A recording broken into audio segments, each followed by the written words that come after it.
নমস্কার বন্ধুরা, আজকে আমি নীলিমা কুকিং শোয়ে আজকে আমি বানাতে চলেছি। এই যে দেখুন, আমি লতি কেটে রেডি করে রেখেছি, ধুয়ে ধুয়ে এই লতি ভাজবো আমি। আর কী করে বানাচ্ছি আপনারা দেখতে থাকুন। আমি শুরু করছি।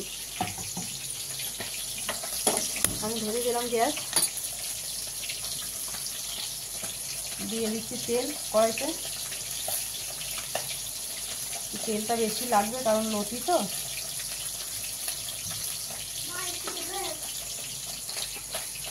বন্ধুরা, আমার তেল গরম হয়ে গেছে। আমি এই যে রসুন খানিকটা থেতো করা আর 5টা কাঁচা লঙ্কা থেতো করা আমি দিয়ে দিলাম। এটাকে একটু নাড়াচাড়া করে আমি এবার দিয়ে দেবো পেঁয়াজটা। এই যে আমি পেঁয়াজ কিছু কিছু করে কেটে রেখেছি, এর সঙ্গে দিয়ে দিলাম পেঁয়াজটা। এটা একটু ভাজা ভাজা মতন হবে, আমি দিয়ে দেবো লতিটা। আমি দিয়ে দিচ্ছি লতিগুলো আস্তে আস্তে।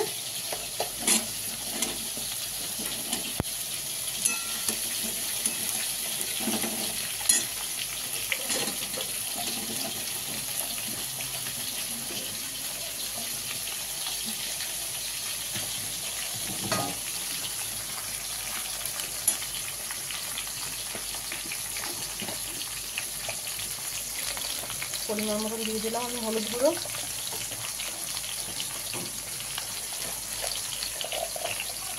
দিয়ে দিলাম নুন।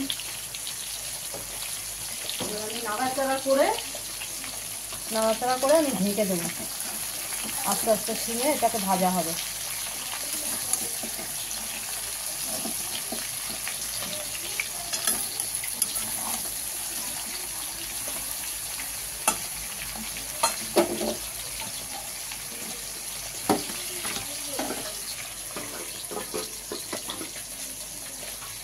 আমি ঢাকা দিয়ে এবার সিমে করে দিলাম।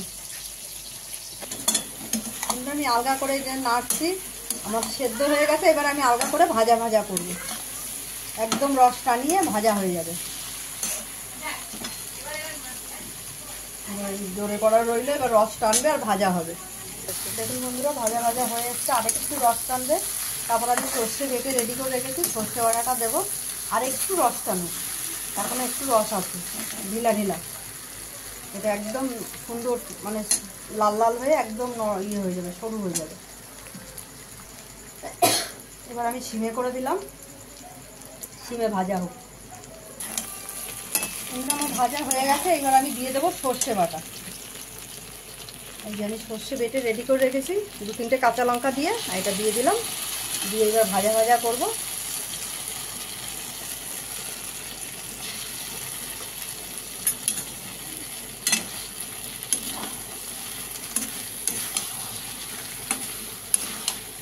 অনেকে চিংড়ি মাছ দিয়েও করে, আবার কেউ পেঁয়াজ রসুন দিয়ে নিরামিষও করে, কেউ সর্ষে বাটা দিয়েও করে। আমি সর্ষে বাটা দিয়ে করলাম।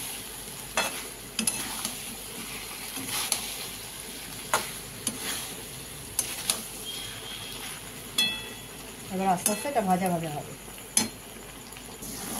দেখুন বন্ধুরা, আমার হয়ে গেছে লতি। সর্ষেটাও এখন বোঝা যাচ্ছে না, দেখুন ভাজা ভাজা হয়ে গেছে। এবার আমি নামিয়ে দিচ্ছি। আপনাদের যদি ভালো লাগে আপনারা এরকম করে খাবেন বাড়িতে। দেখুন বন্ধুরা, আপনাদের ভালো লাগলে আপনারাও এরকম বাড়িতে বানিয়ে খাবেন। আর নীলিমা কুকিং শোটিকে আপনারা সাবস্ক্রাইব, লাইক, কমেন্ট, শেয়ার বেশি বেশি করে দেবেন।